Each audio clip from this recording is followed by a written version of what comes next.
Vamos lá. Primeiramente, obviamente, por educação, boa tarde, boa noite, bom dia, no seu horário que você está vendo esse vídeo.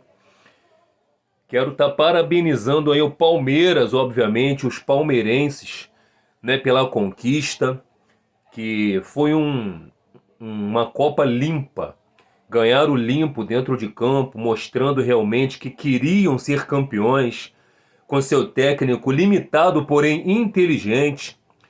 Tem suas limitações, mas tem muita tática, a gente sabe disso. E aquele futebol ali, retroativo, defensivo, porém que, exatamente como ele deseja, vem dando certo e ganhando alguns títulos. Por exemplo, segunda Libertadores consecutiva jogando da mesma forma. Cabe ao adversário furar esse bloqueio, ultrapassar essa barreira, esses ônibus que eles colocam ali na frente da zaga e o problema do adversário. Se ele falou que pediu para os atletas deles cumprirem à risca o que ele pediu taticamente, os caras cumpriram e foram campeões na bola. Então, parabéns ao Palmeiras pelo tricampeonato da Libertadores, o biconsecutivo, inclusive o bicampeonato em cima de um Flamengo, de um time milionário, de um clube bilionário, de um futebol hoje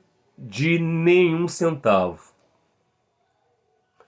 Pois é, mais ou menos por aí. Mas como assim? Mais comemorações pela derrota do Flamengo do que propriamente pela vitória do Palmeiras. Eu não consigo entender isso. Torcedores do Palmeiras vibrando muito mais com a derrota do Flamengo, preocupados com o Flamengo, do que propriamente com o título do seu próprio time.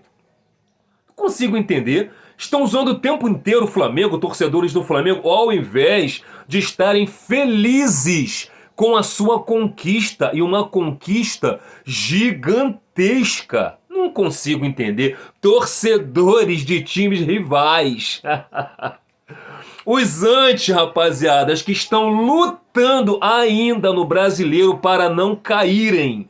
Brasileiro de 2021. Torcedores que lutam para não caírem para a segunda divisão, como vem acontecendo vários e vários anos, repetidamente, com os mesmos times, zoando o Flamengo, torcedores do Flamengo. Torcedores de times que ainda brigam para se permanecerem aqui na primeira divisão, amargando Série B, Série C, indo e voltando, tipo ioiô, e querendo zoar os flamenguistas, querendo zoar o Flamengo. É inadmissível, mas cara, caíram 2, 3, até 5 vezes para a Série B. E os caras querendo zoar. Mas sabe o que acontece? Cara, nós somos gigantescos. O Flamengo é gigante e é óbvio que os pequenos vivem das derrotas do Flamengo.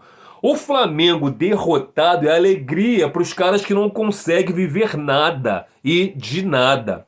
A derrota do Flamengo anima muita gente. É claro que anima esses pequenos que precisam viver do Flamengo, que preferem ficar tomando conta da vida do Flamengo, tomando conta da vida do flamenguista, torcendo contra o Flamengo porque sabe que os seus times não os levam a nada. E sim, a derrota dos seus próprios times aí, gente, pelo amor de Deus. Enfim, vamos lá.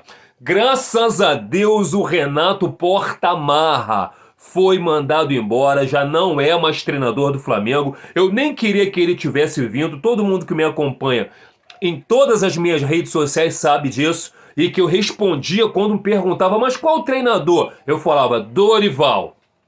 Porque o Renato é mais do mesmo. O Dorival é mais do mesmo.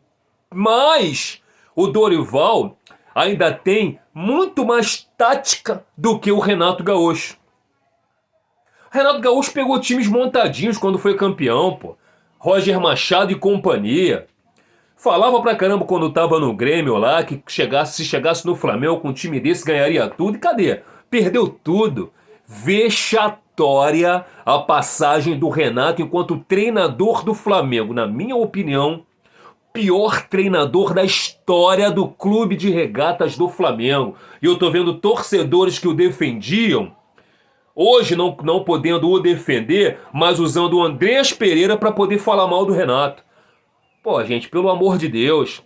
Quem entende um pouquinho de futebol sabe que o Andreas Pereira entregou a Maria Mole, entregou a paçoca, mas por que o Davi Luiz não deu o tostão pra frente? Ou ninguém viu que ele deu a bola nas costas do Andreas e que o Andreas, até então, era o melhor jogador em campo disparado, que se terminasse o jogo com o Flamengo campeão, o Andreas Pereira seria o melhor em campo. Ele errou aquele lance ali e, infelizmente, o lance do gol, ele encebou, tentou driblar e perdeu a bola, fez assim como fez quando chegou no Flamengo, tentando dar um toque virando o cara, toque de letra, de efeito, não. Ele perdeu o tempo da bola, de uma bola dada para ele pelas costas do Davi Luiz, que ninguém falou. Engraçado que na Copa do Brasil, quando o Léo Pereira deu a bola no Hugo Souza, e o Hugo Souza errou, botaram a culpa no Léo Pereira. E agora ninguém falou do Davi Luiz, meu irmão, tem que falar de todo mundo. Que o Davi Luiz desse um chutão lá pra frente. Tocou pro Andreas Pereira, dava pra ele tocar no Diego Alves, dava pra poder jogar com seriedade pro lado, dava. Errou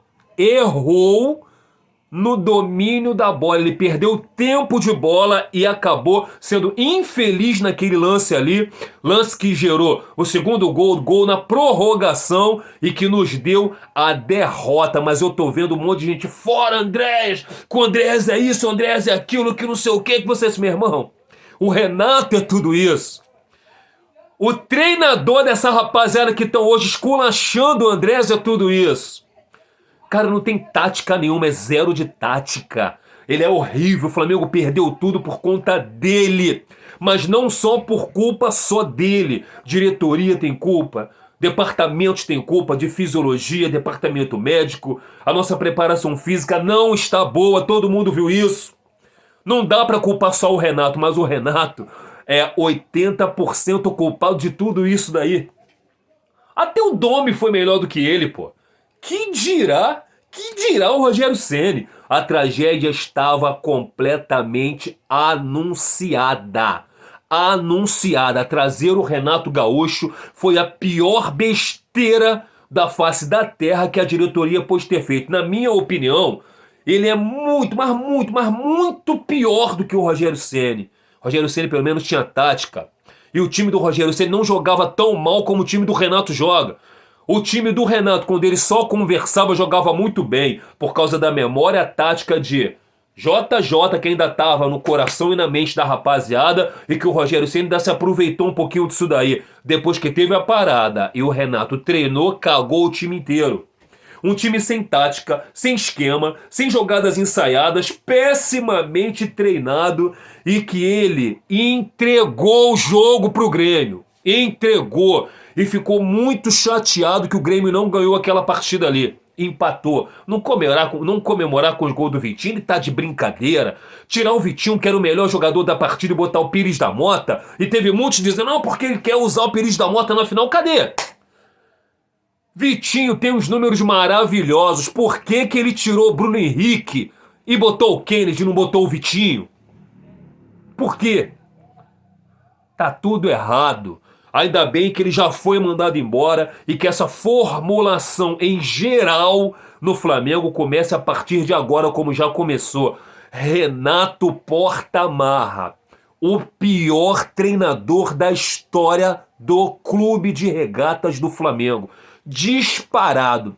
E quem defendia a permanência dele, quem adorou, quem gostou muito que o Renato viesse, tá aí a resposta. Eu já tinha avisado lá atrás. Ó.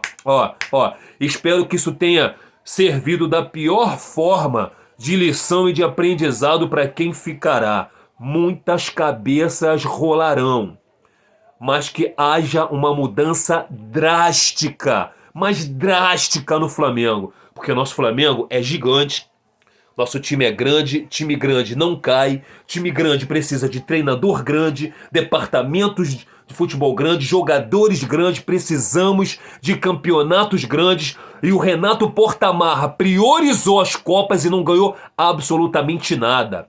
medíocre, lamentável, pífio, patético, ridículo.